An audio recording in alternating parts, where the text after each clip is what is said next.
I remember sitting in traffic a few years back, staring at a car in front of me. On the bumper was a sticker that ripped on Disney's Seven Dwarfs. I owe, it's off to work I go. And I laughed at first. It's a clever line. But then I started thinking about the darker meaning behind it. The sticker is actually saying, I'm financially trapped. I don't have financial independence. I'm forced to trade my life for a paycheck. And none of that is funny. So the bumper sticker expresses a feeling that resonates, I think, with a lot of people. And in this video, I want to look at how we get stuck in that I owe mindset and how to escape it, specifically by identifying your why. Why is it that you want to work towards financial security, financial freedom? Then I want to focus on creating and following a financial roadmap that diversifies your income sources to move you away from sole dependence on a job. This is why, in my view, your job is so risky. It has the potential to be a single point of failure in your financial life. So people tend to start out in life following a common path. They grow up, they start to think about what they're going to do to make money. Then most people become employees. Some do start businesses, but most people earn a living as an employee.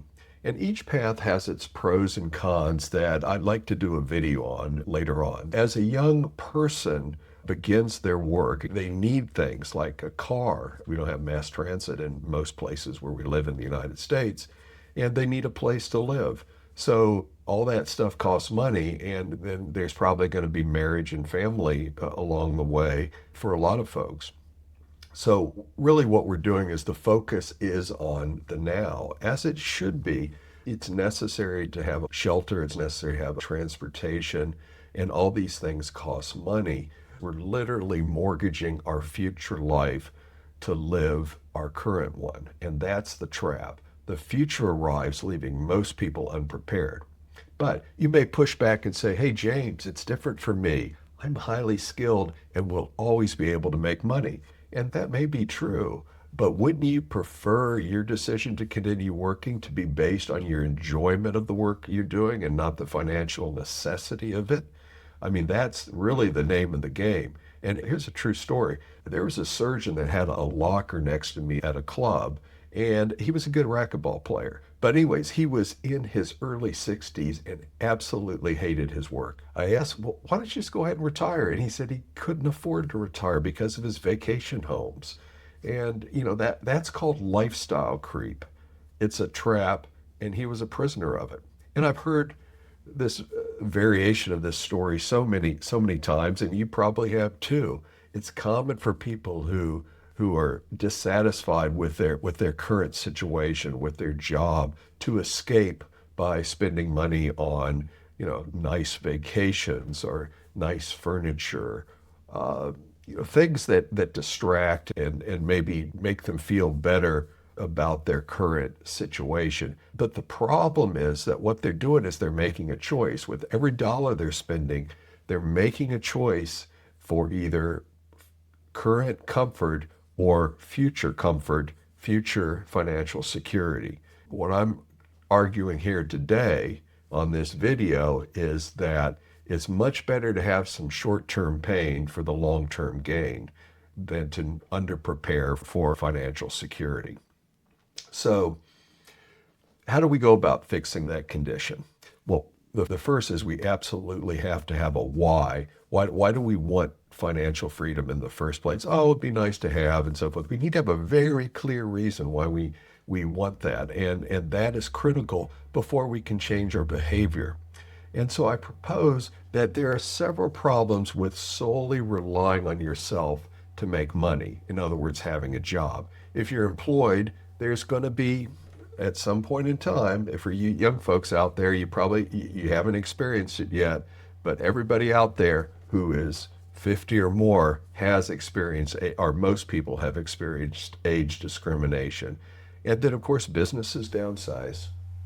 I think that there's risk in putting all your eggs in one basket.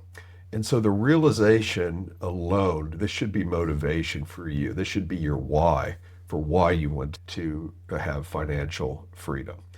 The next thing we need to do is everyone should have a financial plan. And that's not something that sits off in a drawer somewhere and it collects dust. It is an active, iterative plan that is developed hopefully with a fiduciary, someone who is legally required to look out for your best financial interests.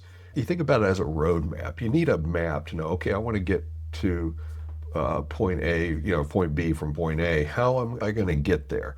Well, that roadmap, that financial plan is absolutely critical to know what you're going to do. And you're going to need that plan, and you need to work the plan, follow the plan, and have the discipline to follow that plan. But do not underestimate the importance of having and following a financial plan, a roadmap, whatever you want to call it.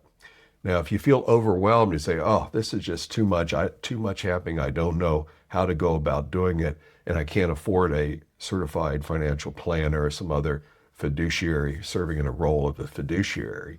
Then there's robo-advisor software apps out there, and there's also resources affiliated with financial services firms such as Vanguard, T. Rowe Price, Fidelity, Schwab, etc. And I'm not being paid to endorse any of these firms. They're just simply examples of quality resources that are freely available to the individual investor.